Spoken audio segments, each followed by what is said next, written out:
Godlessness by Stu Folsom, a book which I have to say is truly one of the books I have ever read. So if you are unfamiliar with the name Stu Folsom, if that name holds no connotations for you, Stu Folsom is the frontman for a Western themed metalcore slash death metal band called SpiritWorld.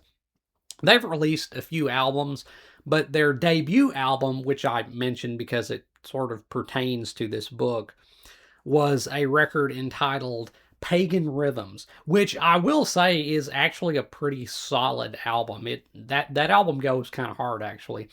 If on the off chance you would like to check out some of Mr. Folsom's music, give a listen to a song off that album entitled "Ritual Human Sacrifice." That's a pretty slick tune right there, and it also features some truly exquisite usage of sampling.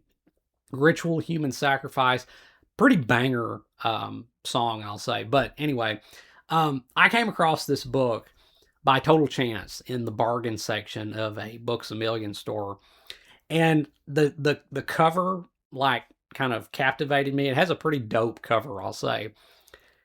And as the sticker here gives away, it was on sale. It's a nice little hardback that was only like $8. What is it, $7.99? So I was like, what is this book? I've never heard of this. And then when I saw who it was by, I was like, I'm going to pick this up. I'm going to give this a read and see if Mr. Folsom can write prose in addition to song lyrics. But I do want to read the inside flap here, because it kind of explains about the book. It says, inspired in equal parts by the Western pulp of Louis L'Amour, the novels of Cormac McCarthy, and the twisted horror of Clive Barker, Godlessness is the fictional companion piece to Pagan Rhythms, the iconic debut album by Folsom's metallic hardcore brainchild, SpiritWorld.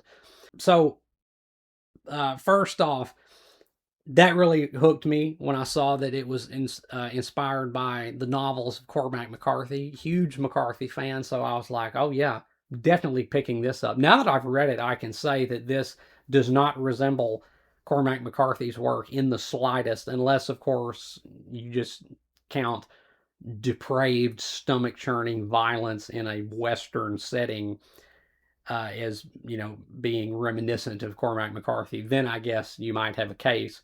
And also, using the word iconic a little bit loosely here to describe Pagan Rhythms. I mean, it's a solid album, but it's not quite on par with like Paranoid or The Number of the Beast. That just kind of tickled me a little bit, using iconic a tad loosely there. But anyway, so I picked this book up and I was like, I'm going to read this and see if Mr. Folsom can write prose as well as lyrics.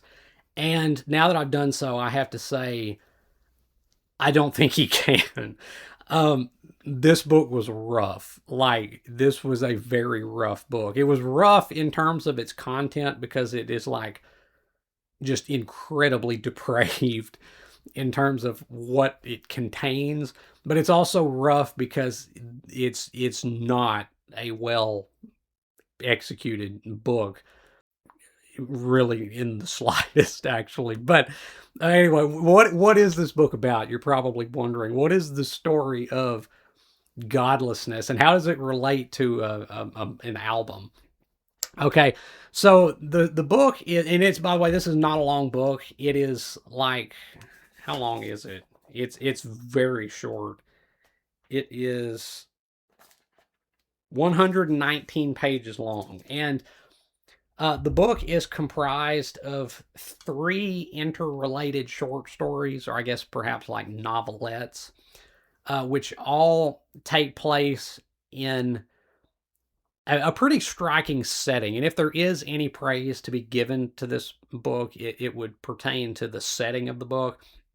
So it's set in the Old West, but an Old West which is in the throes of what seems to be some kind of biblical apocalypse.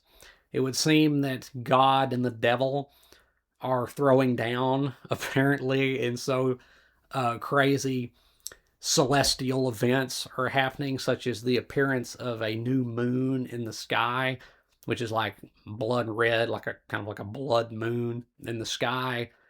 Crazy weather patterns. Also, there's demons and shit just running wild across the frontier in this. It is a pretty interesting setting, and I'll touch on that. But anyway, so there's three stories that kind of interrelate. The first one concerns a preacher. Well, he's called a preacher, even though he is identified as a Jesuit. And like, I don't think preacher generally, I think, refers to clergymen of a Protestant denomination. I've never heard the word preacher attached to a Jesuit or any kind of Catholic clergy. So that was kind of odd, I thought. But anyway, the first story concerns a preacher who is trying to track down this like demon possessed madman who has gone on like a killing spree, and he wants to like exorcise this demon and like interrogate it to get to the bottom of like what's going on with the crazy shit happening in the sky and the weather and whatnot. So that's the broad strokes of the first story, and then we have the second story, which concerns some cowboys who are transporting this mysterious box to the preacher from the first story. We don't really know what's in the box, but they're trying to transport this mysterious box through Comanche territory. And then they run into some Comanches, and then they get like basically waylaid and tore up pretty bad. And then the third story concerns the Comanches and kind of tells things from their perspective. And then it ends on a cliffhanger. Like, I didn't really know that this was not a complete story. It ends on a cliffhanger where the Comanches are going to go meet up with the preacher from the first story, and then apparently it's going to be like an Avengers Assemble moment to fight off the demons or whatnot and save the world from the apocalypse or something like that, because it just ends with to be continued. So I'm just kind of projecting, I guess. But anyway, that is the overview of Godlessness. So now let's talk about the technical qualities or lack thereof with this book. So first off, the prose is lacking. The first thing that struck me about this, like pretty quickly when I got into this book, is that there is a severe dearth of description in this book. Like, I guess this is probably why they say write what you know, right? Because if you don't know something, you're going to have trouble writing it. And like, I kind of got the impression that Mr. Folsom here was not like overly familiar with like the milieu of the Old West, because so little of it is described. Like, there's precious little description of scenery or like buildings and fashion. Like, the whole book kind of just takes place in this featureless void where nothing is really described. Like, it'll just say stuff like they got on their horses and rode out. Where to, don't know. We don't know what it looks like because there's not much description as regards like the scenery and the setting. The people will go places and do things, but the specifics of these places and things aren't really fleshed out that much. It's, again, the whole book just kind of takes place in this featureless void where you have trouble like visualizing anything really. And then, of course, the dialogue. The dialogue in this book does not fit with the setting. Now, you can say, and perhaps you can make a good case, that this is not really a relevant criticism because it's meant to be like a fantasy. Like, it's not the real Old West. It's like an Old West fused with, an apocalypse.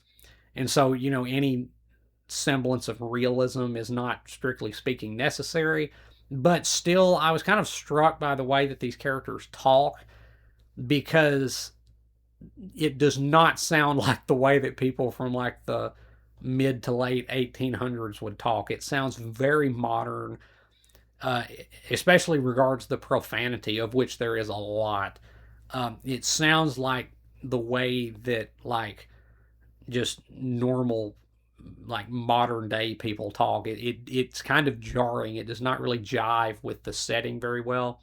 But yeah, the prose, also there are issues with punctuation, and now I suppose a case could perhaps be made that this is also a kind of this also constitutes kind of a shade of Cormac McCarthy in this, because his books are not properly punctuated either. However, the difference, I think, is that Cormac McCarthy's books are improperly punctuated by design, whereas with Godlessness here, I just got the impression that Mr. Folsom was not always aware of where commas were supposed to go, because there are a lot of instances in here where the punctuation is improper or lacking.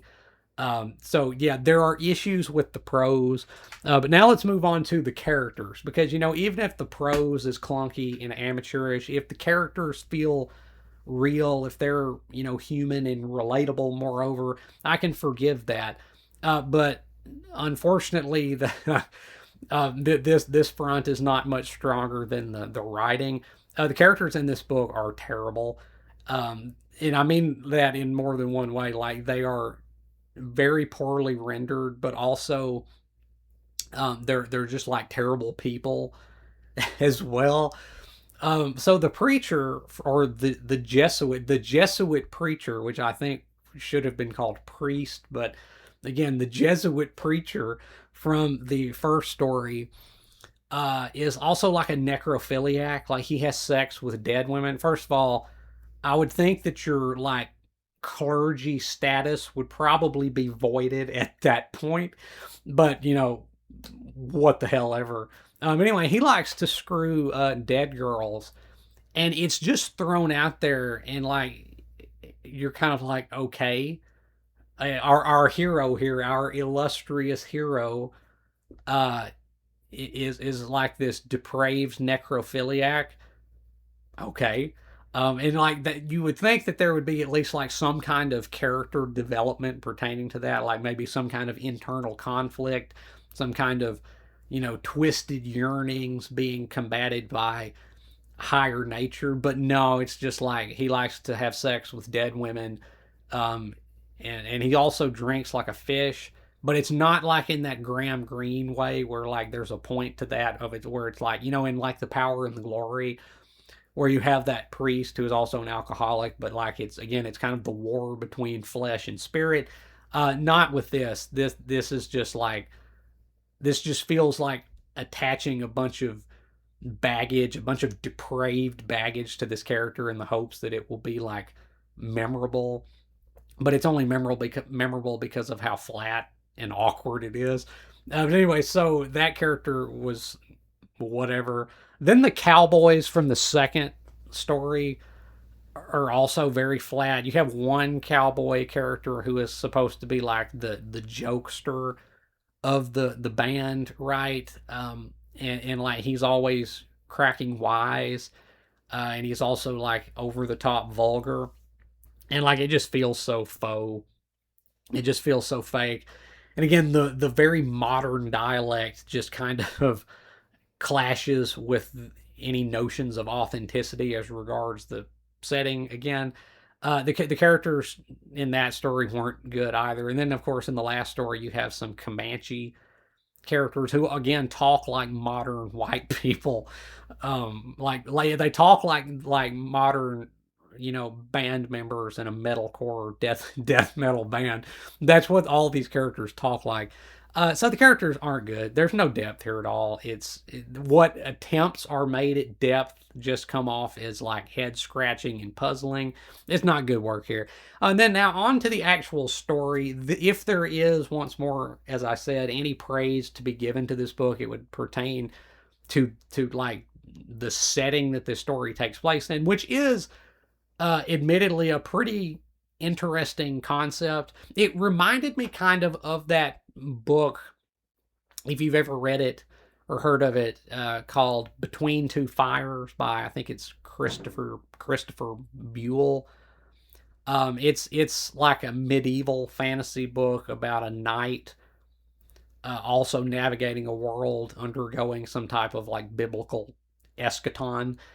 And this reminded me of that, except with a Western setting instead of a medieval setting. But I liked the setting of this book. I thought this was honestly pretty cool. And you know, if you have listened to the album Pagan Rhythms, you can pick up on like how this connects. Like there are references to lyrics and songs from the album. Like there are motifs carried over into this. It does work, if nothing else, as a companion piece, I suppose, to the album. But it's not a very well put together companion piece, I'll say. But once more, the setting is actually pretty cool. I like the notion of like cowboys and Indians, interacting in a world that's basically ending or undergoing this like, again, this like supernatural apocalyptic event. That's cool. I like that. It's just everything else that doesn't really work. Like the setting, the concept of the setting is cool, but there's just such little description, and again, the dialogue is so jarringly modern that it just nothing is built successfully on top of that setting. But you know, if there are points to be given here, I'll give it to the setting, which is pretty memorable. You know, cowboys and Indians in the end of the world. You can do something with that. Now, unfortunately, I don't think Mr. Folsom uh, successfully did much of anything with this. And again, the fact that it ends on a cliffhanger and literally says to be continued, um, like I'm not going to continue this at all. Like if there ever is published a sequel to Godlessness, I ain't reading it. Like this was not strong enough to warrant looking into any sequel. So it's just going to be, for me at least, I suppose, probably a forever incomplete story. But again, the setting that it takes place in is actually kind of cool. I'll give it that. And again, you can feel how it connects with the album Pagan Rhythms, but that's pretty much the only thing that I can praise about this book. What you have is like a very schlocky, very puerile book that feels like it's the product of like a first time writer. And like I don't think this is a self-published book. This looks like a genuine like professional publication. I mean, it's a hardback with a slip jacket. Uh yeah, this looks like it was a professionally published product, and I'm like, how in the world? Because this feels like the product of a writer, like a first time writer who has very little experience writing, who needed some serious help to make this be more than the kind of just, schlock fest that it is. This is not a good book by any stretch of the imagination. So to rate Godlessness by Stu Folsom,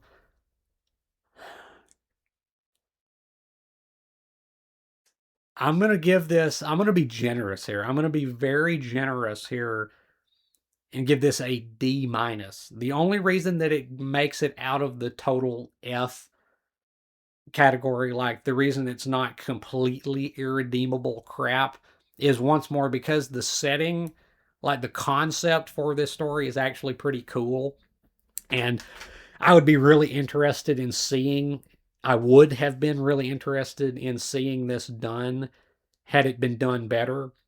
But such as it is, it's basically crap. But if it has a glimmer of potential, it lies in the fact that it's cowboys and Indians meets end of the world concept is actually really cool, and I like that. So D minus is not a good book. It is very far from being a good book, and I would not recommend it. But uh, Godlessness by Stu Folsom.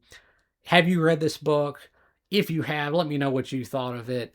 And if you haven't, like I said, don't bother. It's not worth picking up. But if you would like to perhaps support Stu Folsom, you might check out SpiritWorld. Again, they've got some jams. Again, that Pagan Rhythms album does go kind of hard. Once more, that song "Ritual Human Sacrifice," that's actually kind of low key a banger, honestly. So if you want to support Stu Folsom, maybe check out his music, which is far superior to his literary endeavors, I will say. And as always, if you have enjoyed anything you've seen or heard here today, remember to hit that like button and subscribe. I would really appreciate it. And until next time, peace.